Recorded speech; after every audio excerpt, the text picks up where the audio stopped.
Salut à tous, je suis super content de vous retrouver pour cette nouvelle vidéo. Aujourd'hui, on va tester cette board, une VMAX, le modèle Roadster X4. Donc ce modèle, c'est le modèle Roadster X4 S. Pourquoi S? C'est par rapport à la taille de batterie. Donc on a la X4 Max avec le plus d'autonomie, 40 km. X4S, ce modèle-là, et un modèle un peu plus petit avec 3 gammes de prix. C'est assez malin parce que pour la même board, la même puissance, le même équipement, on va pouvoir choisir sa taille de batterie en fonction de son budget. Cette petite board, je viens de faire 300 mètres avec et elle est franchement assez fun pour son prix, voire très fun. J'ai vraiment kiffé. Donc on va regarder en détail évidemment les spécificités techniques comme d'habitude. Mais avant ça, je le dis, si tu n'es pas abonné, n'hésite pas à t'abonner, à liker, à commenter, à partager, mais surtout à t'abonner. Ça me donne de la force pour pouvoir faire d'autres reviews et vous présenter d'autres boards électriques, parce qu'il y a plein de boards électriques sur le marché et c'est un peu difficile de choisir en fonction de son budget. Donc je suis là pour t'aider du mieux que je peux à trouver la petite perle qui t'emmènera rider où tu veux et qui te fera kiffer la life en skateboard électrique. Ensuite, on va partir en session, on va tester tous les modes. Et puis ensuite, je débrieferai un petit peu ce que je pense de cette board. Let's go, c'est parti, générique.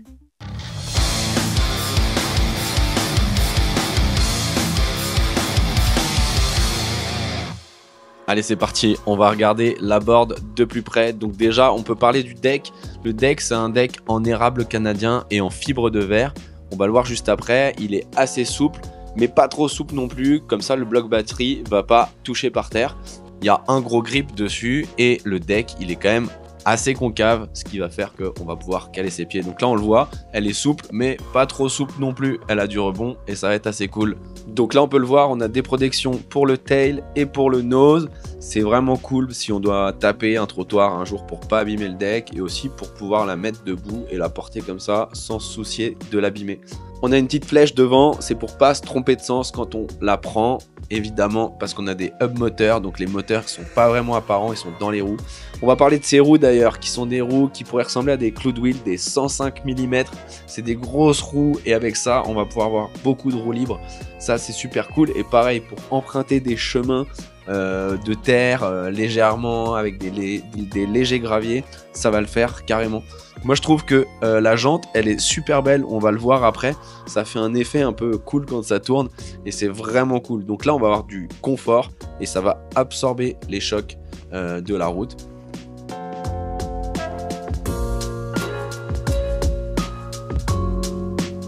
Donc là, on a la carte mère avec le voyant de batterie qui est ici, mais on l'aura aussi sur la télécommande, on va le voir. Ça, c'est le bloc batterie. Je trouve que le design, franchement, est plutôt très cool.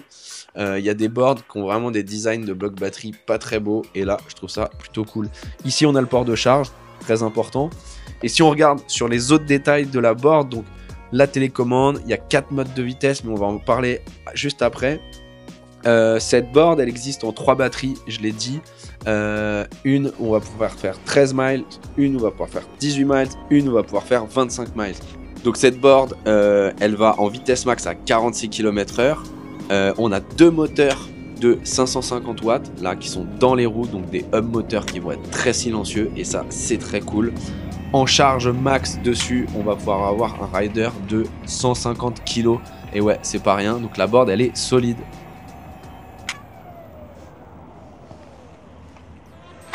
Bon voilà, on vient de voir l'essentiel des spécificités techniques de cette board. Comme on a pu le voir à la fin, elle est ultra silencieuse. Du coup, là, je suis sur une piste solo. C'est une piste de moto-école. Et du coup, on va pouvoir tester tous les modes tranquille. C'est parti, phase de test. Let's go!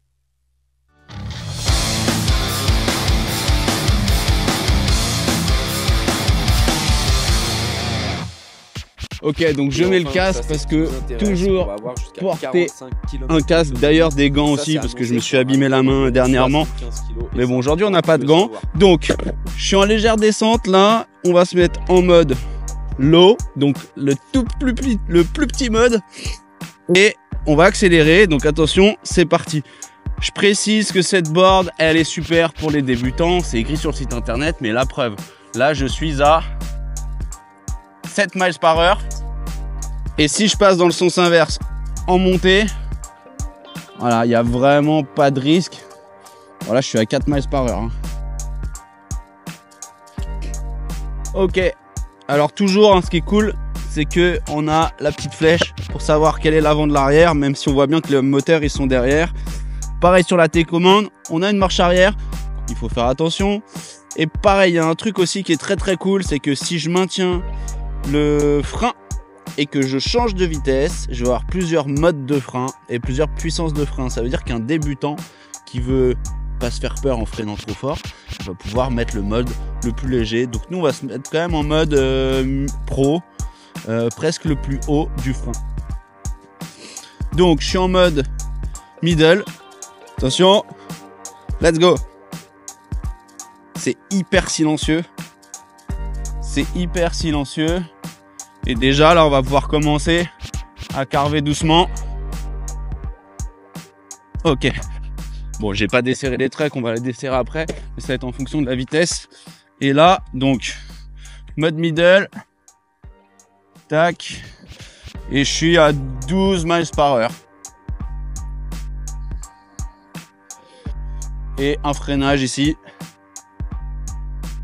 Bon voilà, c'est propre. Bon, c'est super silencieux. On avait le mode low, le mode middle.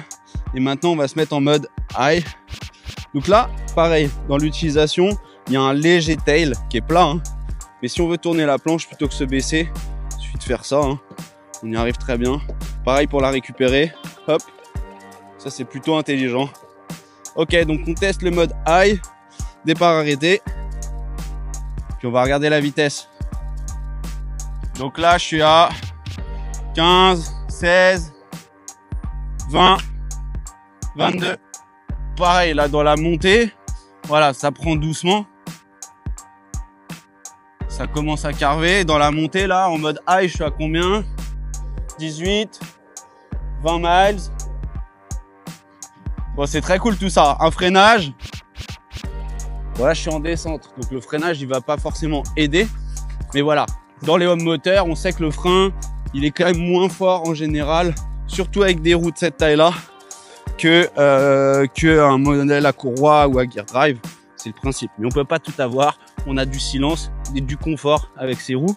Pareil, ces roues, elles vont maximiser l'autonomie si on roule pas non plus trop fort. Et surtout si au démarrage, on n'accélère pas trop fort ou qu'on aide la board. Parce que c'est bien sûr au démarrage que la board, elle va consommer le plus d'énergie. Comme quand tu allumes ton radiateur. Voilà, EDF, il t'appelle pour te dire ouais, allumez pas vos radiateurs, les éteignez pas tout le temps. Bah là, c'est pareil. Donc moi, ce que je recommande, c'est que quand on veut gagner de l'autonomie, on va pusher un peu. Et puis là, on va pouvoir accélérer doucement, tranquille. C'est aussi simple que ça. Bon, elle est cool cette board. Hein. Hop. Hop. Ok, et bien maintenant, on va passer au mode le plus puissant. Donc le mode, on avait dit low, middle, high, mode pro. Démarrage arrêté en légère descente. Ah bah oui. Ah bah oui. Wouh. Bon pareil, là on est en montée. Je vais regarder à combien on est. Bon, elle est quand même joueuse. Hein. Là on peut le voir, dès qu'on accélère un peu, la board elle est joueuse et je suis à 23 miles par heure. Yeah. C'est le feu. Hein. Elle a de la patate quand même. Hein. Bon, elle a de la patate, elle est silencieuse. Un petit coup de frein. Ah bah voilà. Bon, on a vu les 4 modes de vitesse. J'ai parlé du frein qui est réglable aussi. Donc là, moi, ce que je propose, c'est qu'on parte en session. Moi, mon but dans la review, c'est bien sûr de vous montrer cette board plus en détail. Vous montrer qu'elle fonctionne. Qu'il n'y a pas de jeu dans, je sais pas, dans les roues, dans les trucks. Que ce soit confort. Au niveau du design, on aime, on n'aime pas. Ça regarde un peu chacun. Mais le but, c'est de prendre du plaisir. Et moi, sur l'immense majorité des boards que je teste, je prends du plaisir parce qu'elles sont toutes différentes. Celle-là, elle a son petit style. Et je veux qu'on aille kiffer en balade. Donc, générique. Et balade. Let's go la balade. Putain, il fait froid quand même, il fait frisquette. Un petit coucher de soleil là. Allez là!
Eh les gars, la board là en VMAX, elle a la patate hein. Sur le plat là, franchement ça arrache bien hein. Je suis assez épaté. Surtout avec ces roues en fait, on a une roue libre phénoménale. C'est vraiment très cool. Bon bah on continue tranquille la balade. Et puis on va se faire quand même un débriefing avant qu'il fasse nuit, puisque le soleil se couche, on le voit derrière moi là. Je vais ranger la caméra, je vais rouler encore quelques kilomètres. Et on regarde ça ensemble. Allez, à tout de suite.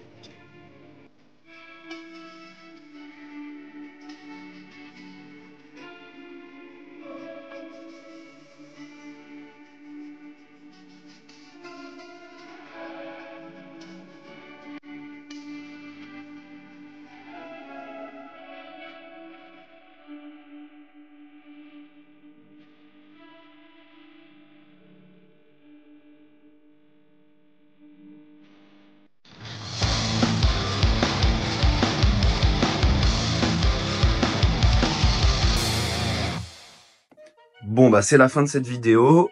Avant de débriefer, je voulais vous montrer ce qu'il y a dans la boîte, parce qu'il y a des choses que j'ai pas montées sur la board pendant la review, comme ces lumières qui sont fournies avec. Là on a plusieurs modes, je crois qu'il y a jusqu'à 6 modes voilà pour ces lights. On a une clé en T. Je précise sur les lights que toutes les boards fournissent pas des lights, que souvent quand on cherche un skate électrique, quand on achète un skate électrique pardon, on se retrouve à chercher des lights voilà pour installer dessus, et là c'est livré avec, et ça c'est très cool. Donc on a voilà de la visserie en avance, des petites clés, une clé en T, bon la télécommande je l'ai remise là, et bien sûr le chargeur qui est un chargeur de 1,8 ampères. Voilà, tchac, qu'est-ce qu'on a d'autre? Des stickers, et ça c'est cool, ça fait toujours plaisir les stickers, et le manuel d'utilisation. Bon voilà, je voulais te débriefer en allant voir le site web, parce que VMAX c'est pas une marque que je connaissais vraiment avant que j'échange avec eux, et je vois qu'il y a quand même beaucoup de boards qui sont présentes sur leur site web. Donc on regarde la X4 que j'ai, donc voilà, je vous ai pas menti, la X4S elle est à 499 $, avec les roues en 105 mm, donc voilà. Franchement, voilà, je voulais voir avec vous et vous montrer que sur le site, on a des pièces détachées, et ça c'est très intéressant, parce que quand on achète une board, on se demande si on va trouver des pièces détachées, s'il y a un souci. Je précise que cette board, elle est garantie pendant 9 mois, et qu'il y a quand même beaucoup d'avis très positifs. Voilà, vous pourrez aller voir. Moi, mon avis sur cette board, c'est que j'ai vachement kiffé la session. Je la trouve vraiment ultra silencieuse, bien finie, bien équipée. Elle a l'air robuste. Après, comme je le dis à chaque fois, elle est, voilà, faudra voir dans le temps. Ah oui, c'est ça que je voulais vous montrer, j'ai halluciné en allant voir sur le site. Il y a des surfboards, des jetboards de chez VMAX. Bon alors c'est pas le même prix, mais ça a l'air super kiffant aussi.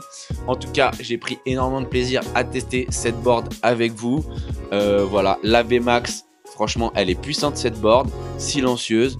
Voilà. Et après, sur le site, comme on peut voir, il y en a pour tous les goûts. Donc, en tout cas, VMAX pour moi, j'ai kiffé. C'était ça que je voulais vous dire.